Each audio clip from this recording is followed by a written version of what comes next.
Fala, manos e manas, tudo bom com vocês? E sinceramente espero que sim. Vamos aqui começando mais um Contragolpe Cotidiano. E hoje finalmente chegamos ao fim da saga que explica qual que é o cenário atual e qual que era o cenário anterior ao momento que estamos vivendo hoje, especificamente sobre o assunto declínio populacional, ou que também podemos chamar aqui de, bem-vindos à parte final da série, a crise demográfica. Então, produção, solta a vinheta.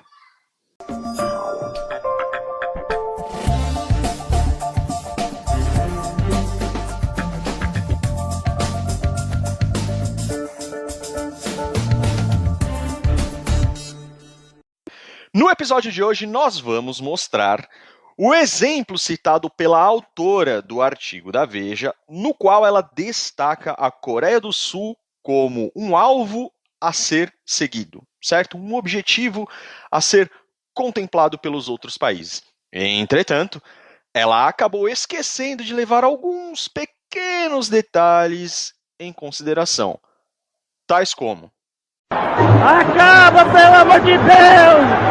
Acaba, pelo amor de Deus! Acaba!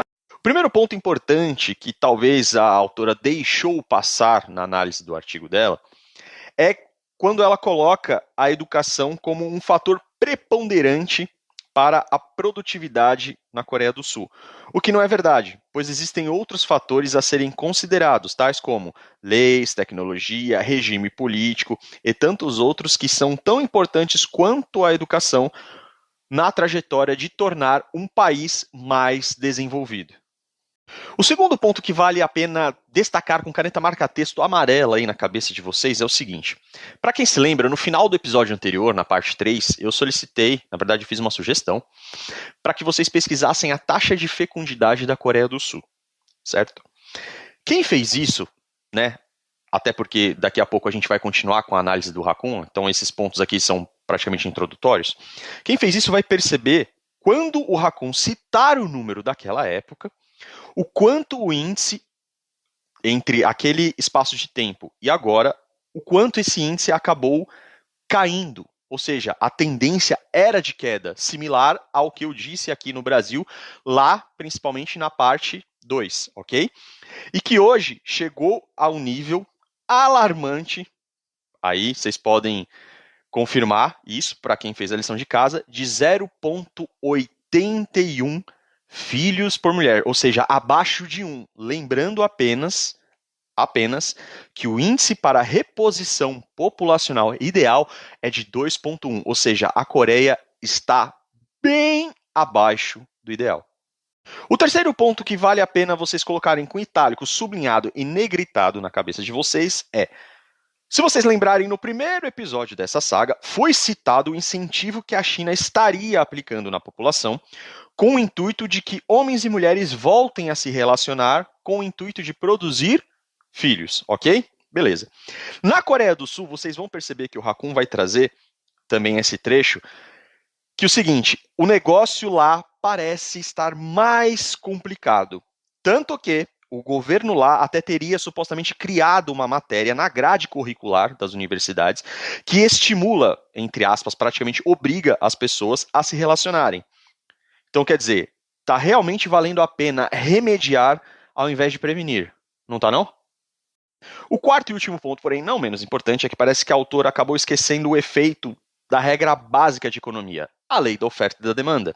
Ou seja, com a entrada das mulheres no mercado de trabalho e sem ter um aumento considerável das oportunidades de emprego, juntamente com os privilégios que elas acabaram recebendo e com as ações afirmativas destinadas única e exclusivamente à parte feminina, isso acabou reduzindo o percentual de participação masculina, tanto na questão de empregabilidade quanto nas universidades, o que acaba dificultando com que o homem se torne o tal provedor e até o milionário que a maioria delas tanto procura.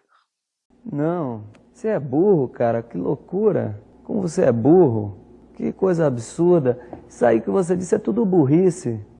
Bom, então esses foram os principais pontos que eu entendo serem introdutórios para a gente continuar com a análise do Raccoon, certo? Para quem quiser seguir a análise dele na íntegra, recomendo que vocês ouçam a parte 3, aqueles que não ouviram, certo? E para quem quiser entender o contexto todo, obviamente que vale a pena vocês conferirem desde o primeiro episódio para aí tá na mesma página que a galera que conferiu tudo aqui, beleza? Mas, sem mais demora, e já fazendo o adendo, além desses pontos, o Raccoon vai trazer muito mais coisas assim interessantes. E uma coisa que eu achei legal, assim como a gente aqui no Contragolpe Cotidiano, ele também foi atrás na época e fez as próprias pesquisas, que é uma coisa aqui que eu incentivo bastante aqueles que supostamente estão interessados nesse tema ou em outros, também o fazerem, certo? Até porque quando você vai atrás do conhecimento, quando você checa as referências, você vai poder constatar com seus próprios olhos e estabelecer as suas próprias conclusões sobre determinado tema, independentemente de quem fala ou daquele que mostra um cenário ou outro, certo? Sem mais delongas, produção, traz o guaxinim aí para a gente finalizar isso aqui. Ó, lição feita. Coreia do Sul. Educação de qualidade e bônus bem aproveitado. Sente o socialismo nesse artigo, né? Mais cedo ou mais tarde, o bônus demográfico acaba em toda parte. Quem faz a lição de casa aproveita o intervalo para melhorar as condições de vida da população e investir pesadamente em educação, um ingrediente vital para o desenvolvimento. Sinceramente, me diz como se dá ou não dá para ver que quem escreveu esse artigo é uma mulher. O resultado é um salto de produtividade que, quando o bônus se for, compensará a presença menor de pessoas aptas ao trabalho na população em geral. Na Coreia do Sul, cujo bônus demográfico se abriu por volta de 1970, uma vasta reforma do sistema educacional culminou com 100% dos jovens de ensino médio e 80% avançando para a universidade. O Brasil tem 66% dos adolescentes em ensino médio, e desses mais da metade não se forma. Só tem um pequeno detalhe. Isso daqui de novo é aquele discurso de que todo mundo tem que fazer universidade. Não, cara. O mercado não precisa de tanta gente com ensino superior. O mercado precisa bem mais de gente com ensino médio e um pouco de ensino técnico do que gente de ensino superior. Não existe vaga de ensino superior para todo mundo no mercado. Se tu simplesmente decidir, não, eu vou colocar todo mundo no ensino superior, beleza. Tu vai ter um monte de gente com diploma que não vai estar trabalhando naquilo para o qual ela se formou. Continuando aqui. Conclusão. Enquanto a produtividade sul-coreana dispara a 7% ao ano, a brasileira não chega nem a 1%. Ela está atribuindo tudo isso à educação. Existem outros fatores. É tecnológico principalmente. E de legislação também. Liberdade econômica também entra nisso daí. Em outra medida de progresso, o Índice de Desenvolvimento Humano de 0 a 1, o país desperdiçou sua vantagem demográfica, estacionando em 0,7. Todas as nações que passam de 0,9 aproveitam bem o bônus. Eu não sei como é que é esse IDH, mas assim, muitas vezes esses índices eles não avaliam o quão bem ou quão feliz é uma população. Geralmente eles avaliam o quanto o país é socialista, o quanto tem dinheiro público indo para a população através de serviço social, através de políticas sociais. É bem mais benéfico quando a população tem dinheiro do próprio bolso para pagar por o que ela precisa, não precisa depender do governo. O Brasil agora terá de navegar para o futuro com os ventos demográficos soprando contra. Então agora vamos falar sobre o grande exemplo a ser seguido, né, que é a Coreia do Sul. Primeira pesquisa Google, vamos ver a taxa de natalidade da Coreia. 1,24 nascimentos por mulher. Já começou bem, realmente 1,24 é um número totalmente sustentável, tu vai conseguir manter a tua população. Tu não vai ter uma queda de 40% na população a cada geração, nada disso, imagina. A própria pessoa do artigo da Veja falou que tem que existir um equilíbrio entre quem está produzindo e quem está recebendo na sociedade. Só que essa estatística totalmente importante da taxa de natalidade, ela simplesmente passou por cima e ignorou completamente. Então vamos pegar um artigo aqui bem engraçado, que eu acho que deve ter menos de um ano. Estudantes da Coreia do Sul são forçados a ter encontros como uma medida desesperada do governo para tentar aumentar a taxa de natalidade. Aí aqui mostra aqui, ó, estudantes de duas universidades da Coreia do Sul, eles estão tendo que passar por cursos mandatórios, no qual eles têm que ter encontros com os colegas de classe para tentar aumentar a taxa de natalidade do país. Então, tu tá na tua universidade e tu basicamente tem que ter um curso no qual tu é obrigado a sair com alguma guria da tua universidade e esquece que, tipo, ter filho enquanto tu ainda tá estudando é uma merda, tá ligado? Mas, tipo, não, vamos aumentar a taxa de natalidade de qualquer jeito. Aí tem os cursos para encontros, para sexo, relacionamentos, babá, e que a geração ela tá dizendo não para relacionamentos tradicionais, voltados para a família. Tipo, quem é da comunidade migtal, por que será que isso está acontecendo, né? Será que isso é porque o homem não tem mais direito ou autoridade nenhuma, seja socialmente ou legalmente, no casamento e na paternidade? Porque a mulher é que decide tudo e a mulher pode a qualquer momento pedir o divórcio e ferrar com a vida do cara, tomar metade de tudo que ele tem, ainda tomar as crianças e tornar ele um escravo durante décadas? Muitos jovens estão desistindo de casamentos, de relacionamentos e de ter filhos por causa das pressões econômicas, dos custos das casas. Isso realmente faz sentido, porque a maior parte dos imóveis pertence à geração anterior, que comprou e usou esses imóveis para fazer investimento. E por causa disso tem menos moradias a um preço mais acessível para a geração mais jovem. E tem outra questão, ó. Alto custo de universidades, as tuition fees, e o desemprego. A mulher que escreveu o artigo da Veja em nenhum momento citou isso, que pode estar tendo desemprego e o custo do ensino superior na Coreia. Na cabeça dela, tudo isso é magicamente, entendeu? É só jogar dinheiro público do governo que resolve. Ah, tá, eles estão sendo ensinados na universidade a como encontrar um parceiro e manter um relacionamento sustentável. Que nem eu disse no começo do vídeo, não existe esse negócio. Para o relacionamento ser durável e sustentável com uma mulher, ela tem que depender financeiramente ou fisicamente do homem. Quando tu tem uma sociedade baseada nessa igualdade falsa, empoderamento feminino, tu não vai ter relacionamentos de longa duração, especialmente com filhos entre homens e mulheres. Continuando aqui, ó, a queda da população da Coreia do Sul tornou a parte de relacionamentos e casamento importante, mas os jovens coreanos eles estão muito ocupados esses dias para poder ter novos relacionamentos. E assim, eu não sei como é que funciona a economia da Coreia do Sul, mas eu já vi relatos de gente que mora no Japão, no qual o cara fala que assim, ele não vê alguns amigos dele durante 2, 3, 4 meses, porque tá todo mundo trabalhando 60 horas por semana ou mais, e tu simplesmente não tem tempo para relacionamento, ou até mesmo se tu já é casado ou tem filho, tu não tem tempo para curtir eles, para aproveitar. Como exercício do curso, os estudantes eles têm que ter encontro com 3 outros colegas de faculdade por mês. Aí, lição de casa. A lição de casa aí nos encontros e discutir cenários a respeito de conflito, inveja, ciúme, não sei o que, bababá. Tá, beleza. Nananana, e lógico, tá, tem que ter... Quem fez o currículo disse que tem que ter tanto a parte teórica quanto a parte prática. Aí o curso também é expandido e oferece lições em casamento e amor e babá. E agora os estudantes também podem ter outros cursos extras. Aí aqui falando, ó, em 2016 o número de casamentos atingiu o nível mais baixo desde 1977. Talvez a parte de 77 tenha sido assim consequência da Guerra do Vietnã, né? Que quando tem um período de conflito militar, a quantidade de casamentos e a taxa de natalidade ela acaba caindo por causa de como a população fica traumatizada com o evento. Só que aqui, ó, a taxa bruta de casamentos é 5,5 por 1.000 pessoas, e quando eles começaram a pegar as estatísticas em 1970, essa taxa era de 295,1 por 1.000 pessoas. Então tu já vê o quanto o negócio está crítico. E olha aqui a cereja no topo do bolo, né?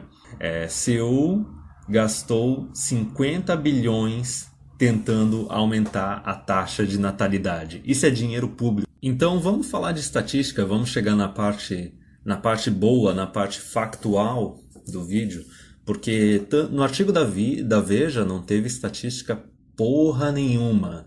Até mesmo, pelo menos no artigo internacional ali sobre a Coreia do Sul, eles entregaram algumas informações. É isso que me deixou irritado e que é uma coisa que eu já imaginava, que assim, ó, a mídia aqui no Brasil ela é bem mais camuflada, ela é bem mais esquerdista. O negócio é muito escondido debaixo do pano. É muito escondido atrás da cortina, debaixo do tapete. É que nem o que eu falei em outros vídeos, que tem um monte de homem que acaba se casando, acaba tendo filho e acaba caindo naquele conto, não, mas agora todo divórcio é guarda compartilhada. Não, não é. Toda semana, todo semestre eu fico sabendo de algum conhecido que se ferrou no divórcio. Ou o cara vai lá e se casa, adquire um imóvel no Minha Casa Minha Vida, mas não sabe que o imóvel fica no nome da mulher se ocorrer uma separação.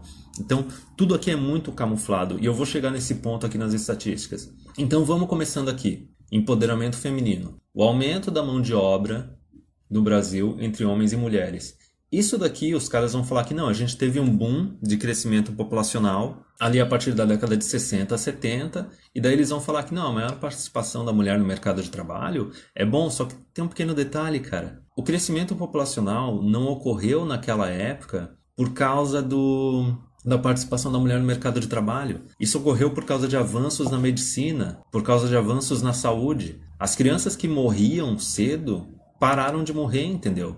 Da mesma forma assim que as mulheres começaram a morrer menos quando elas iam dar à luz. Então, continuando, a gente tem um outro gráfico mais avançado. Isso foi bom porque eu gosto de encontrar gráfico que mostra o negócio nos últimos 50 anos.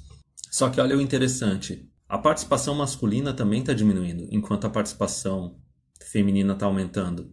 Porque é o seguinte, isso é regra econômica. Não é porque está entrando mulher no mercado de trabalho que a quantidade de oportunidades vão estar aumentando. Não, elas vão estar pegando cada vez uma fatia maior dessas oportunidades. Regra básica de economia. Por que tem gente que fala que desde a década de 80, 70, apesar da inflação, o poder de compra das famílias diminuiu? Por que nas últimas décadas se tornou mais difícil para um homem trabalhando sozinho sustentar a mulher e os filhos sem a mulher precisar trabalhar? Por causa da entrada da mulher no mercado de trabalho. Quando tu tem mais mão de obra, um aumento na quantidade de mão de obra procurando emprego, porém a quantidade de empregos não está aumentando menos que a quantidade de mão de obra, o salário acaba diminuindo. E foi isso que aconteceu nos últimos 50 anos. E aqui a gente pega, mais uma estatística que comprova o que eu estou falando. Está aumentando a proporção de mulher empregada. Só que a quantidade de homem empregado também está diminuindo. E conforme a gente tem também mais homem solteiro e sem filhos e mais mulher solteira sem filhos, esse é um outro detalhe que o governo esquece também. Estatisticamente, os últimos 50 a 100 anos, quem é que paga a maior quantidade de impostos? Quem é que produz mais? Quem é que tem mais salário? É o homem. Só que o detalhe é o seguinte, ele produz mais porque ele tem que sustentar mulher e filhos. A partir do momento que o cara não tem esposa, não tem filhos, ele só tem que sustentar a si mesmo. Ele começa a fazer um equilíbrio maior entre trabalho e vida pessoal. Ele começa a produzir menos e a arrecadação do governo também começa a diminuir. Agora aqui é o ponto em questão que me deixou irritado. Tem toda essa discussão de desigualdade entre gêneros, a parte que a mulher tem menos cargo de chefia, mulher recebe salário mais baixo. Só que olha essa estatística. Não é só a participação no mercado de trabalho, é a participação em universidades. 1970, esse negócio eu não sabia, eu pensei que ia ser só a partir de 2000 ou a partir de agora que a quantidade de mulher no ensino superior teria ultrapassado o homem. Não, cara. A quantidade de mulher no ensino superior ultrapassou a quantidade de homem em 1980. Se elas estão recebendo todo esse recurso, seja privado, fazendo faculdade privada, que daí quem está pagando é a família, ou seja público, através de universidades federais e estaduais, se elas estão recebendo esse recurso, coloca aí 1980, 90, 2000, 2010, quase 2020, há quase 40 anos elas estão recebendo esses recursos da sociedade. Por que elas ainda estão produzindo menos? Por que elas têm salário mais baixo? Por que elas não se igualaram aos homens? Então vamos continuar aqui, mais um, ensino superior no Brasil por gênero. Isso é uma estatística atual, pegando as diferentes regiões do Brasil. Tá, a distribuição tá ok, mas no Sudeste já está um número bem superior. Agora é que é a parte interessante, sabe? A gente está jogando essa quantidade de recursos nas mulheres para elas poderem trabalhar e sustentar e se tornarem realmente companheiras dos homens, companheiras de igual para igual, contribuir, entendeu? Proporção de mulheres desocupadas com nível superior completo, segundo as regiões metropolitanas.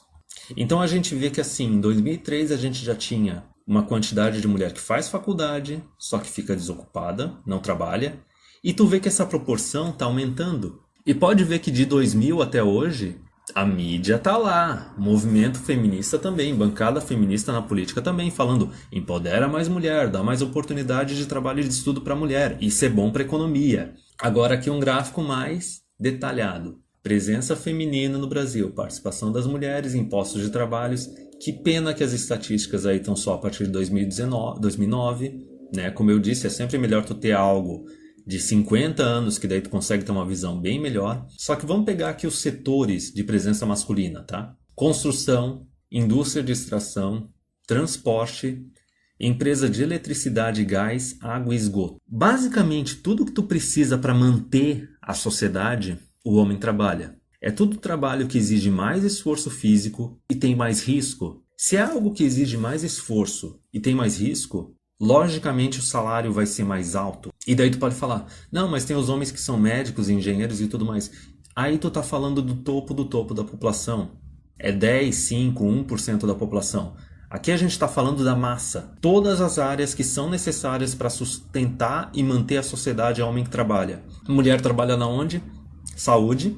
Geralmente é mais cargo de enfermeira e não sei o que e tudo mais.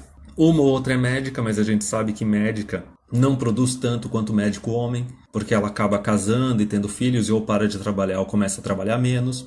Serviços sociais, traduz para funcionário público. Não trabalha, não produz, absorve. Educação, traduz para funcionário público. Novamente, são empregos seguros, com pouco risco e pouco esforço.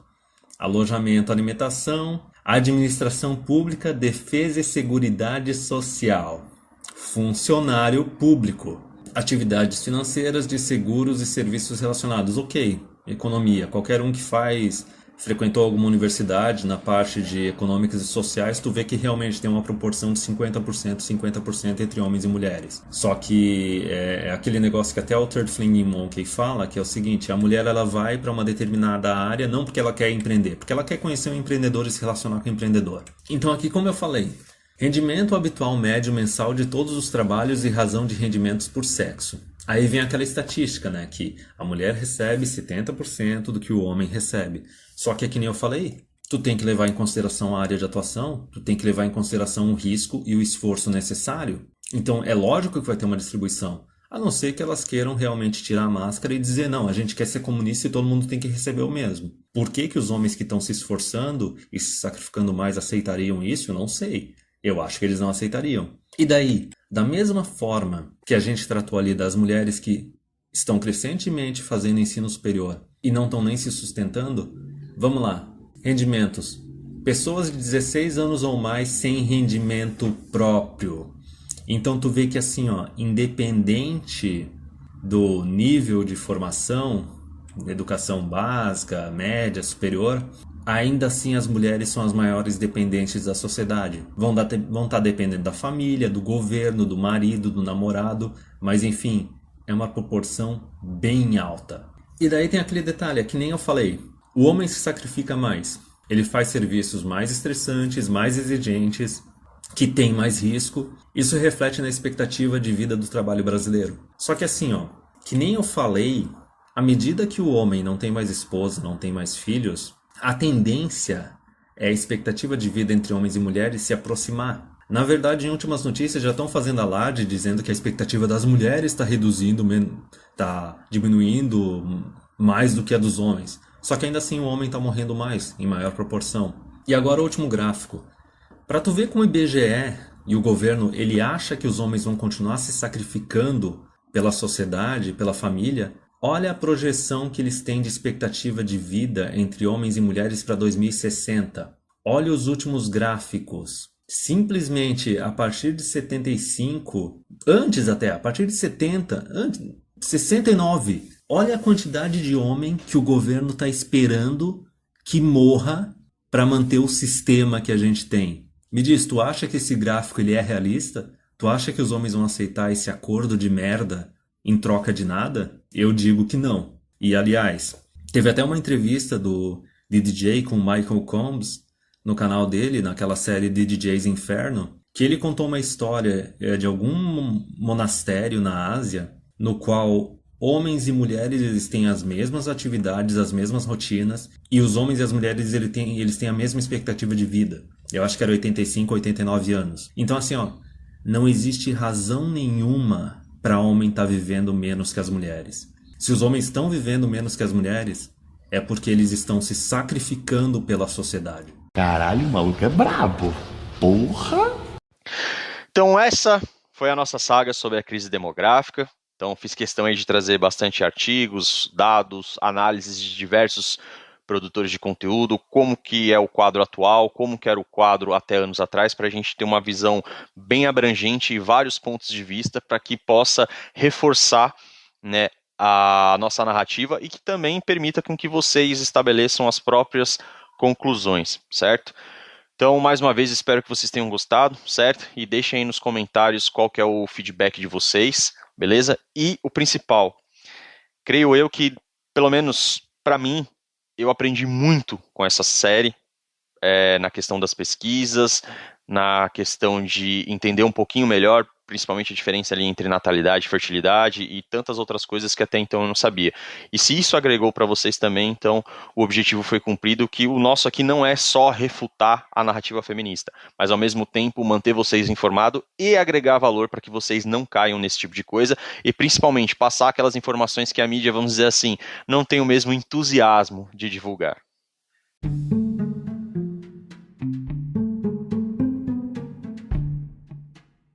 E como rodada bônus, nós chegamos àquele momento. Aquele momento de filosofia de boteco, aquele momento de sabedoria ancestral, aquele momento de conhecimento popular, a nossa tão esperada jantada. E a jantada de hoje vem de um inscrito que deixou essa mensagem em um dos comentários dos episódios aqui do canal. Entretanto, eu só dei uma pincelada para deixá-la um pouco mais robusta. Mas vamos a esse trecho de sagacidade. Abre aspas para mim e para ele. O homem domado é como um homem de olhos vendados. Está em uma prisão que não se pode ver, sentir ou tocar. E pior, ele não deseja, em hipótese alguma, dela se libertar. Fecha aspas. Então, antes de encerrarmos, sempre vários lembretes. Não se esqueça de acompanhar o conteúdo do canal pelas plataformas que estão disponíveis tanto na bio do YouTube quanto na do Instagram. Ah, e detalhe, a partir desse episódio em diante não estará mais disponível a plataforma Google Podcasts, ok? Então, quem acompanha por lá vai precisar migrar para uma outra alternativa, certo? E também vou acabar tirando ela da descrição tanto do YouTube e do Instagram também. Certo? Para deixar tudo aí o mais alinhado e correto possível para vocês, beleza? Falando agora especificamente do YouTube, não se esqueça, tá, de verificar a sua inscrição. Se você não tiver inscrito, por favor, se inscreva, isso ajuda bastante a gente, certo? Estamos aí em ritmo de crescimento aqui no canal. Bem como também você compartilhar o vídeo, certo? Deixar o seu like e também interagir conosco na seção dos comentários. Já sabe, fica à vontade, mas nada de pôr o pé em cima dos móveis, nada de andar pelado pela casa, mas ainda assim, sinta-se à vontade para interagir conosco, certo? Na questão do Spotify, não se esqueçam de fazer a avaliação do podcast. Como que você faz isso? Na página principal, tem os 3 pontinhos, você clica nele, vai abrir uma lista de submenus, você escolhe aquele que tem um ícone de uma estrela. E lá você vai poder fazer a avaliação do podcast. E isso ajuda muito a gente aqui, mostrando para o Spotify que nós estamos produzindo um conteúdo de valor para você, ok? Quem ainda precisar entrar em contato com o canal, além dos comentários do YouTube, também pode utilizar a DM do Instagram e o e-mail do canal, contragolpecotidiano@gmail.com, certo? E tanto na questão do YouTube quanto na questão do Spotify, não se esqueçam de ativar o sininho para que vocês recebam uma notificação toda vez que eu postar um episódio novo, tá certo? Por hoje é isso, um abraço e até a próxima.